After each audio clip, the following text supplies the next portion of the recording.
Hey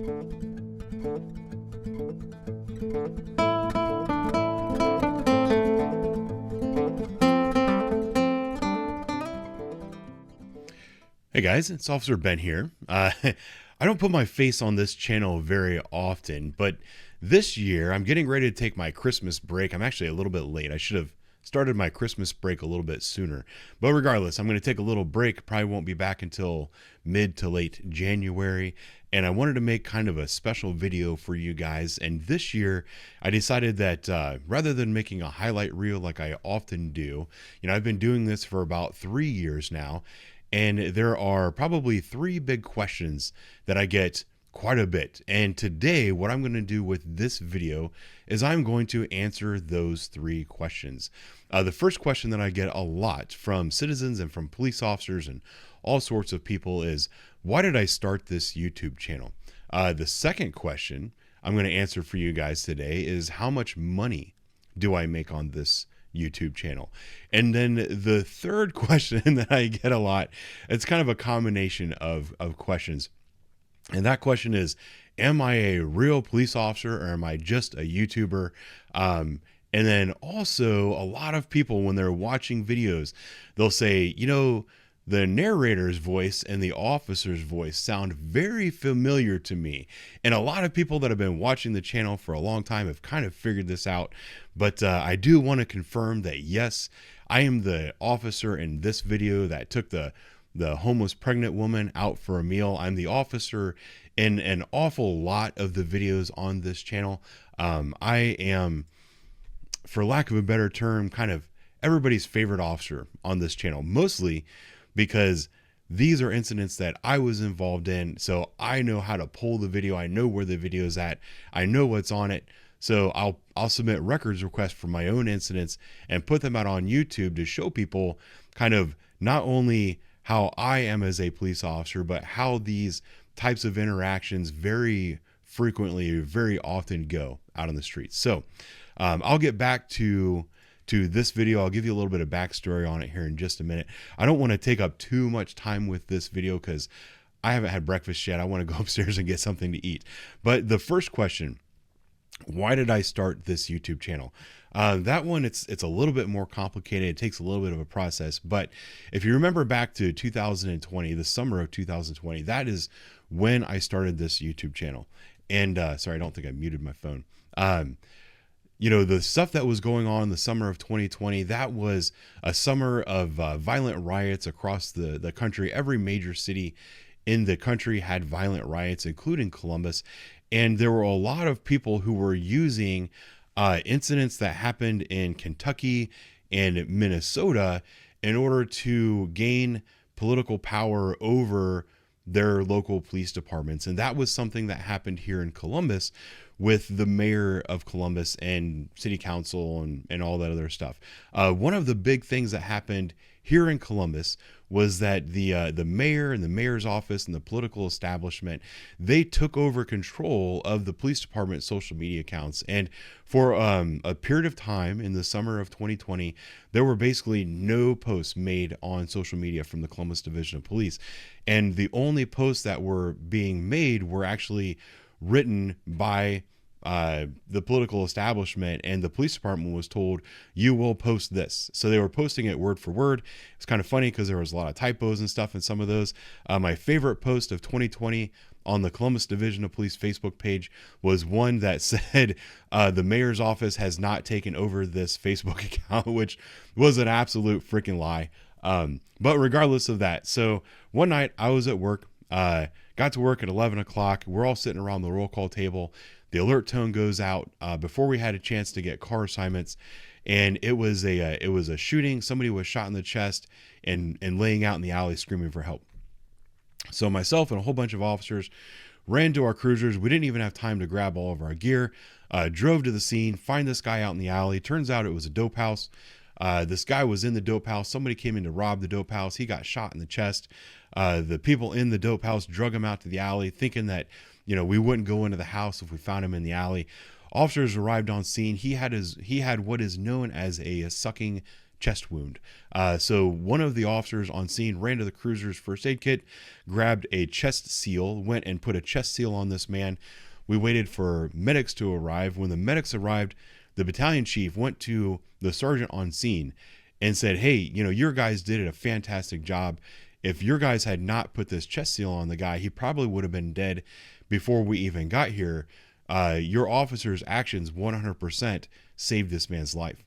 My supervisor at the time said, hey, thanks a lot, congratulated the guys, whatever. But he also sent an email up the chain of command, said, hey, look, we had this incident last night where my guys saved this dude's life. And I actually have video of a battalion chief saying, your guys saved this guy's life, he would have been dead, yada, yada, yada. I think this would be really good PR right now in the summer of 2020 with all these riots going on, where we need to, we really need some positive information about the police. I think this would be good to put out. And the answer that was filtered back down to me was that no, they're not going to post that. And then when he asked why that wasn't being posted, through a variety of sources, he was basically told, you know what, the political establishment has taken over the social media accounts, and they have decided that people don't like the police right now, and that is the narrative that they're going to continue to push. And if you looked at the city's social media at that time, you had a lot of stuff from the mayor out there saying that the police have a history of racism, systemic racism, that they need intensive reform, hired outside investigators, paid law firms hundreds of thousands of dollars to try to find corruption in the police department, called in the Department of Justice to investigate the police department. The moral of the story was that the good things that police officers were doing was not being allowed to make it out to the public, because the political establishment decided that that was not going to benefit them politically in their attempts to gain and seize power over the police department and control the narrative. When I became aware of that, I said, you know what? Screw those people. There's nothing that they can do to stop me from making public records requests on these incidents myself, and I will go ahead and start posting them. I found out later that, when there's grievous injuries and felonies, some of the laws have actually changed since then. But back in 2020, if it was a fresh felony case, public records was not releasing that. They were allowed to redact that if they wanted to. It was at their discretion. The law on that has since changed. But that kind of dictated what kind of stuff I started pulling and putting on YouTube, because I wanted to show that, that police officers were not doing the things that was the narrative that was out there. One of the funny things about police body camera is that when they were introduced to police departments, they were done in a way, we were told this was to hold police officers accountable. That if we put body cameras on officers, we'd find a whole lot of police corruption and racism and all this stuff. It would be impossible to hide. But what we've really found by putting body cameras on officers is that officers 99.999% of the time are fantastic people. They do fantastic things. They do really good things for the public. And we've also found it's very difficult to find instances of police misconduct. It just doesn't happen as often as you would think it does. And you can have access to the body camera database and you can search for days and days and days and days and not find a single incident of police misconduct. What you're going to find is a lot of officers doing exactly what they're supposed to be doing. And that is the reason I created this channel, because I wanted to show that the narrative that is out there, that is being pushed by a lot of these political activists in order to gain and seize power of the narrative, that narrative was false. So that is the reason I started this YouTube channel. The next question, let me see if I can pull it up here. The next question is, how much money do I make with this YouTube channel? The answer is zero. I make $0 on this YouTube channel. This is my YouTube channel. These are the analytics. If it's gonna load, all right. You can see how many views I get per day, per month, watch time, all that. I'm in a little bit of a slow period right now, partially because I haven't been uploading videos, and then some of the videos I've uploaded just haven't been as popular as they were in the past. But regardless, here are my analytics. There's nothing. This is the section where there should be some dollars. There's no dollars there. If you go to earn, it talks about how I can apply for the monetization program. I have not applied for the monetization program on this channel. This channel is not monetized. I make $0 on YouTube. Now this one, and I'm going to show a little bit of this once I get my face out of the way here. This is a very popular video on the channel. This is one of my body camera videos. This is where I, as an officer, met a homeless woman who was pregnant, and I took her out for a meal. One of the interesting things about this particular incident was this happened, I want to say in late 2018 or sometime in 2019. It was at least a year before I started the body camera channel. One of the criticisms that I get from people is they're like, oh, sure, you're going to show us your body camera and show us that you're such a great guy because you're putting it on YouTube and you're just doing these things for YouTube clout. No, I'm not doing anything for YouTube clout. This is who I am. This is this is a little dark. This is who I am. This is the kind of guy I am. This is the kind of officer I am. And I was doing these things prior to starting YouTube. This particular night with this particular woman, I remember it very well because it was a very busy night in the area where I work. And there was a call from a woman who said she was at an auto parts store on West Broad Street, wanted a ride to a rehab center. And if you looked at the notes on the run at the time, it said something like, we told her that we weren't a taxi service, but she was demanding that an officer respond and yada, yada, yada. It was very busy. I was the only car that was clear. I remember reading this and I was like, you know what? I'm going to go out there. I'm going to tell this woman, we're not a taxi service. I'm not just going to give you a ride. So this auto parts store where she said she was, it's kind of funny because there's auto parts stores on both sides of the street. There's one on the north side, one on the south side. It's an Advanced Auto Parts, and then I can't remember the name of the other auto parts store, but it's another major retail chain that sells automotive parts. And one of them is open 24 hours, one of them is not. When I saw auto parts store on West Broad Street, I drove to the one that's open 24 hours because that's the one that people are normally at. I think this was 2-3 in the morning. I drive out to this place. I drive a couple laps around the parking lot. There's nobody there. I clear. I see the run pop back up. Hey, woman calling in on response time, wants to know where an officer is. Was told that an officer responded, didn't find her. She says she's been there the whole time. No officers responded. So I drive back out to the auto parts store. Drive around in circles. I get out of my car. I go into the store. Hey, was there someone here calling for a ride? Nope, nobody. So I clear the run again. I go back to doing whatever it is I do. Run pops back up on the board. I tell the dispatcher, I'm like, can you call this woman? Make sure she gets the correct address. Make sure she actually knows where she is. Because that's also a common problem that we have. People call and they don't actually know where they are. He gets me back on a back channel and says, hey, I called her. She's very upset. She's adamant that this is the address where she's at, blah, blah, blah. And that is when it dawned on me. He said the address out loud, and it was an even numbered address. Even number addresses are on the north side of the street. Odd number addresses are on the south side of the street. I'd been going to the south side of the street every time that I went out on this call. So this was the third time that I was heading out. I pull up into the parking lot and I see her. And, she's walking up to me. She's crying that she's had about enough of it and all these other things. I felt horrible. I was like, damn. I was like, I was assuming that this person was just an idiot, didn't know where they are. I was kind of cocky and arrogant about the way I handled this call. And here I am. She's actually pregnant. She's visibly pregnant. She's homeless. She told me that she's been living in an open field for a period of months, whatever. And she was leaving her spouse. I can't remember if she was married or if it's just her long-term partner. This is a very traumatic experience for her. She's pregnant and she wants to get clean. She wants to do something positive for herself. After I met her, I felt really horrible about kind of the way things had been going that night. So while I was driving her to where I was taking her, and it was a busy night, I didn't get a chance to eat lunch yet. I was kind of hungry myself. I decided to do something nice for her. I was like, hey, you want to get something to eat?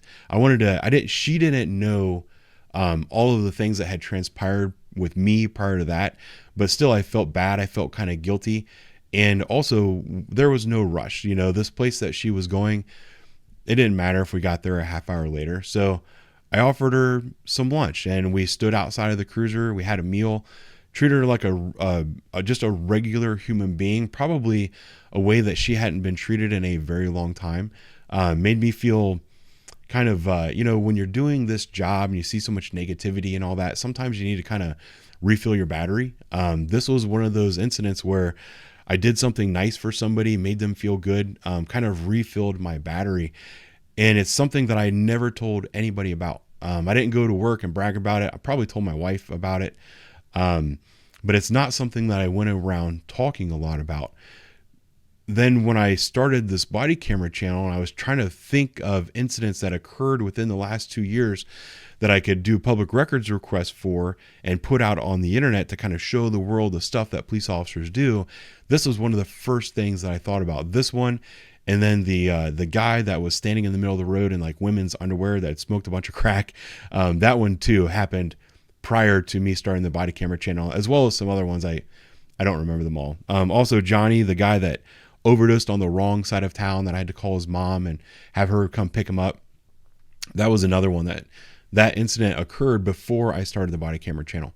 I don't know. I just wanted to kind of put that information out there, kind of confirm some of these things. There's a lot of people on the internet saying a lot of things about people. I'm one of them. My identity has already been out there and revealed. I have no reason to hide for any reason whatsoever. Most of the things that people are saying about me are simply not true. But regardless, I wanted to come out and just say, look, and this is the reason I started the channel. I'm not making any money from it. And this is the type of police officer that I am. If you would like to know a little bit more about why I became a police officer and my background, I'm going to put a clip in from this moment where I was having lunch with this homeless woman, where I actually explained my background to her, give her a little bit of information about me. It's very accurate information. I'm going to share that with you. And then we're going to get out of here. So without further ado, here is the second half of the video where I was having lunch with this woman, give her my backstory, and you'll have it now as well. So before I get off, I just want to say thank you very much for subscribing to my channel, following this journey that I've been taking for the last 3 years.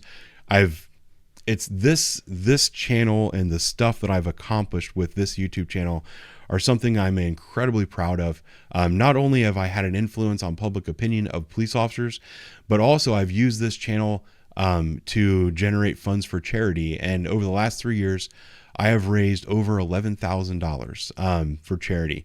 The first event that I did was I did a live stream on my other channel where I raised about $5,000 for a single mother domestic violence victim who needed a new furnace for her home. I forget how much the furnace cost, but the rest of the money just went straight to her to help her literally feed and clothe her children. Then this past summer, we raised $3,600 for Pelotonia. I believe it was somewhere around $3,600 to fund cancer research. And then most recently, I did my 50-mile ruck march in honor of my friend Todd Bates, who died 20 years ago this year in Baghdad, Iraq, while I was serving with him. And so far, the GoFundMe that I created for that has raised about $3,600. So over the last 3 years, with my social media accounts that have stemmed from this body camera channel, I've been able to raise over $11,000 for charity. And that's all because of you guys and the support that you all have been giving me. So thank you very much for your support. Thank you for supporting the police officers and things in these videos. Thank you for watching. I'm going to be out of here for a little while. Have a very Merry Christmas and a Happy New Year. And I will talk to you guys later. There you are. Here you are. We'll get up on the hood of the car. Okay.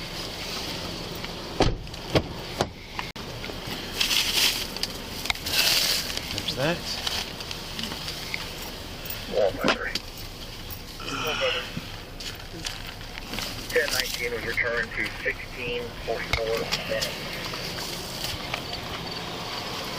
Here you go. 8 years.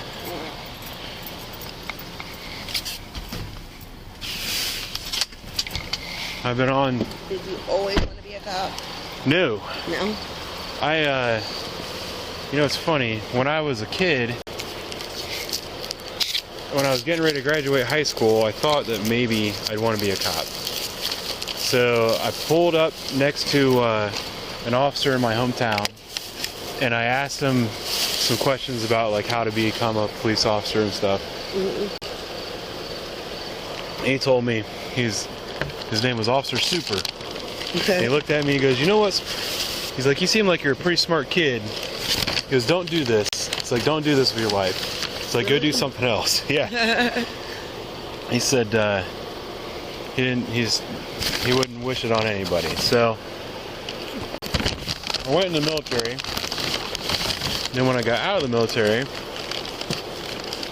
I got a degree in economics, and I worked as a financial advisor for like 5 years.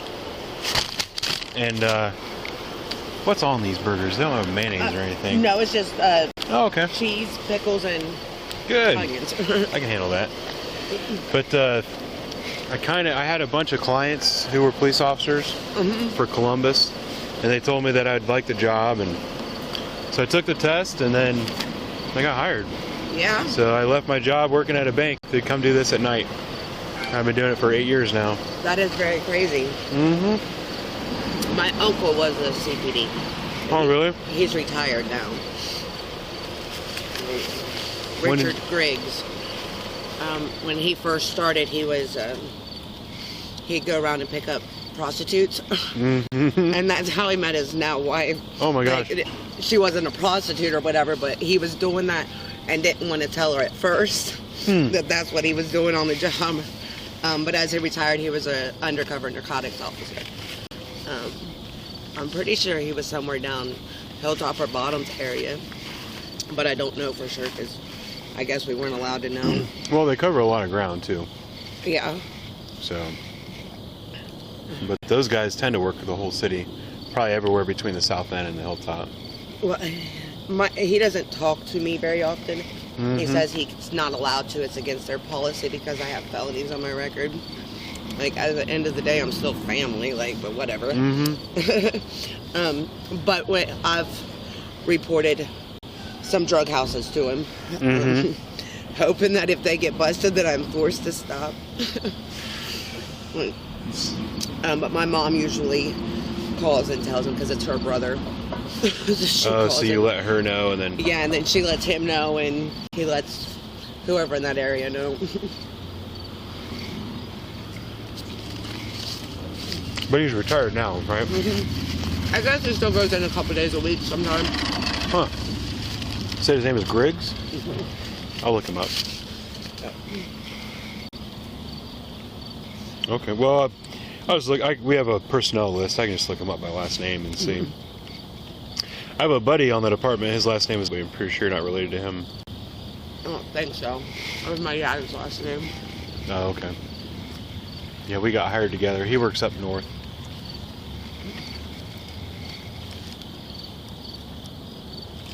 So you guys really just been living out in that field?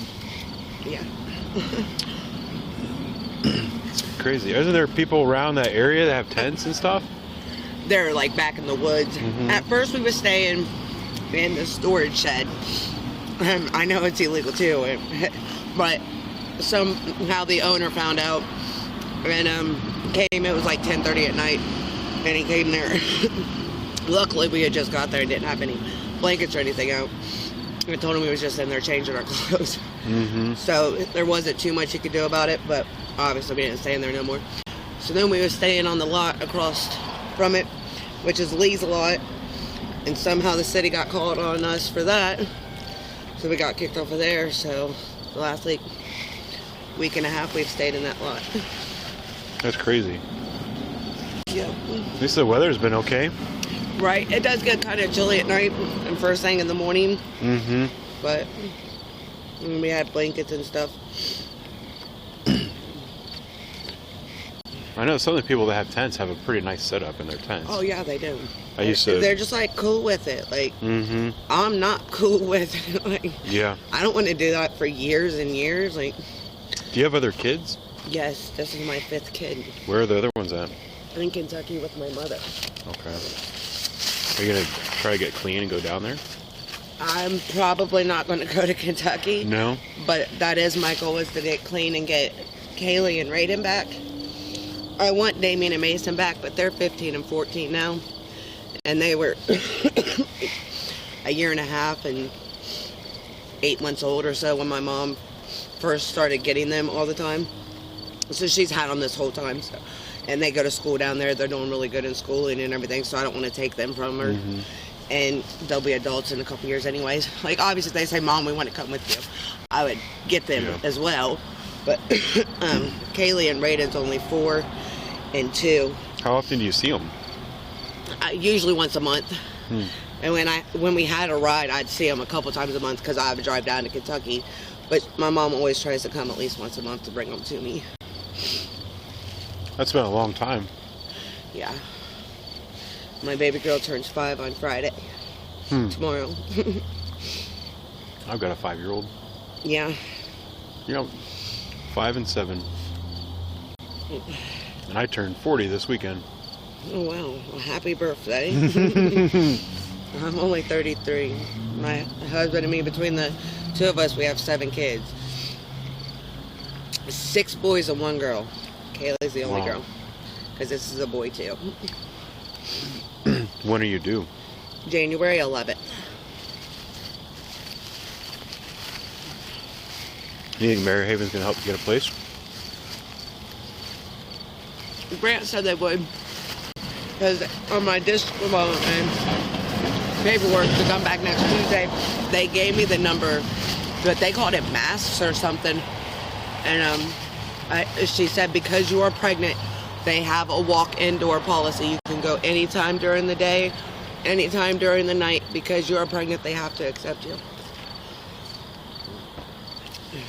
So it was either that or they was going to kick me out of the Suboxone clinic, and then I'd be screwed on the baby, and Children's Services would get involved, and I'd just lose the baby automatically because it would be born addicted to drugs, and I would have drugs in my system.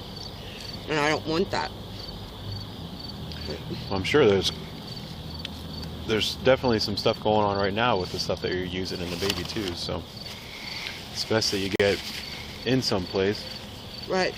Rather than off the street. Cause I didn't want to leave my husband. We didn't want to be separated. Well, but this is a little bit more important. It's more important to take care of me and my baby. And he ripped up our marriage license tonight, pulled the blankets from me and took them all from me and left. I said, all right, bitch, bet you'll never see me again. And he don't know that I left. He don't know where I went. And he'll have no way to contact me. Because if he calls Mary Haven, they won't let him know that I'm there, and they don't allow any visits or anything there while you're there. So nobody knows that I called you guys but my mom. And my mom's not going to tell him. And you don't plan on seeing him anymore? Nope. Well, I mean, if that's the right thing to do, then I hope that you stick to it. But most of the time, people don't stick with that story, and they go back on it. This is the 3rd time. I'm done. I want my baby girl back. And he obviously isn't going to do nothing to improve our situation. Because it just keeps getting worse. I got to quit being selfish and thinking about me. Yeah. Because I brought kids into this world, and it should be about them. Because they don't have a choice. And it's not fair. No, I mean, kids born in that situation have a hard life. Yes, they do, and it's not fair to them. And that's what I told him before, because I've been on and off drugs pretty much my whole life. I've always been able to stop when I was pregnant, because I feel that that's not a decision as a mother that I can make for them to do drugs. And I don't want to harm my kids, but with this one, I can't stop. And I think it's just the extra stress and being homeless, which you would think it'd be easier to stop because you wouldn't have the money, but there's all kinds of ways to make money. Just standing there holding the sign, even though it's illegal, I can make $100, $120 a day that I wouldn't make sitting in a house, you know? So, where do you guys usually stand at? right in front of Kroger. Oh, really? Yeah. And they don't run you off or anything? Yeah. Oh, they do?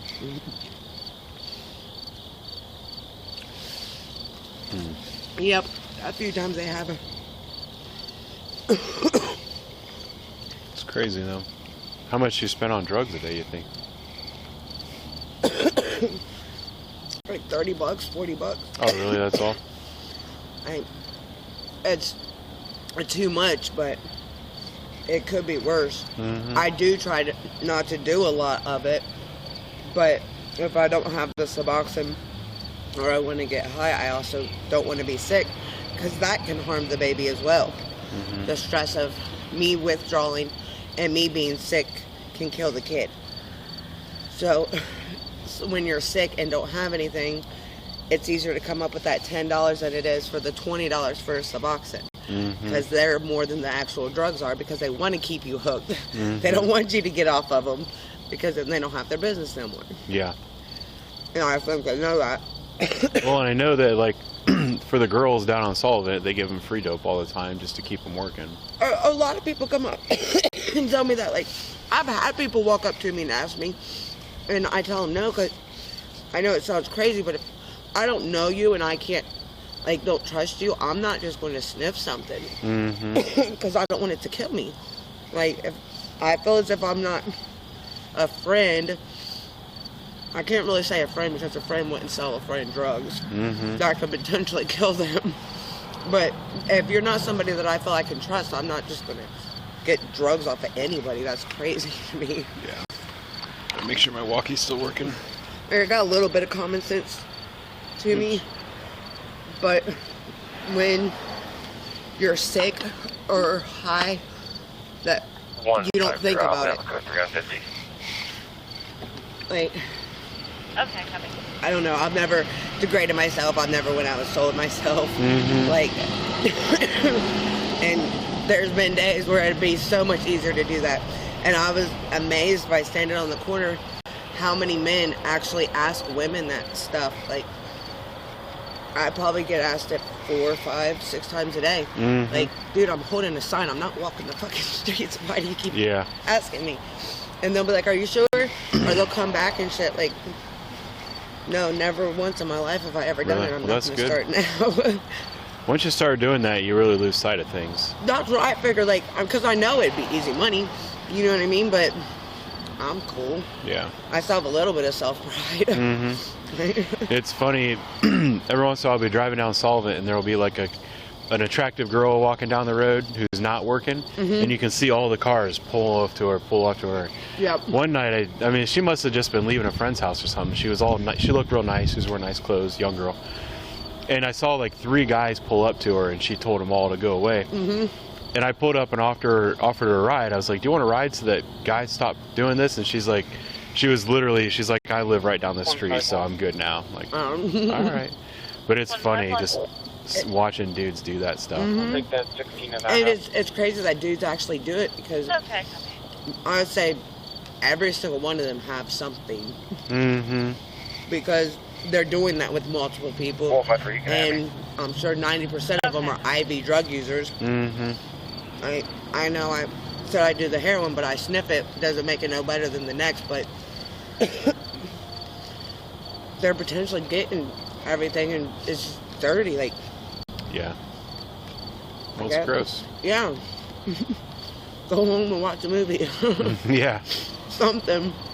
No, I can't imagine. Well, and I think a lot of it is guys that want to have control over women. You know, they like the fact that they have this woman who's like weak and desperate, and that turns them on. Yeah. To me, it's just not my thing. No, that's just crazy. 190. Well, plus, I mean, obviously I arrest a lot of people, and I arrest a lot of people on Sullivan Avenue. Oh, I'm A sorry. lot of those girls are kind of gross. You know? I see some of them in the Busta magazines, like, somebody was buying that. Yeah. Yeah. Like, really? Well, it's even worse when they're in your car and you smell them, and no, it's nasty. And that's the other thing, too. And they got all their MRSA wounds that are seeping, and How many men do you pick up on that? that we pick up, like, with hookers, or that are hookers? that are hookers. Well, like, I'm not Vice, so I don't get into that. Like, I don't, and you have to be undercover basically to arrest the prostitutes. I just arrest people who I know are prostitutes, you know. Okay. But I've talked to a lot of dudes who are drug addicts that will suck a guy's dick for money. I mean, I've seen that multiple times. Really? Yeah. There's a lot of guys that are like that. They're on the street and they're addicts, and it is what it is. And there's a lot of guys they're gay that for the stay, they're just gay for the drug. yeah. There's a lot of guys that like gay guys that'll come down to Sullivan Avenue looking for dudes. Like I didn't talk to the guy in the car last night, but I talked to a guy who came and flagged me down. He's like, "Hey, there's a guy in a white car that pulled up and offered to suck my dick," and all this other stuff. So Right. it's gross. That is gross. I always wondered how many people actually. No, it's out there. Well, and there's a bunch of cross dressers. Here, I'll take the trash over there. Thank you. You can hang on your.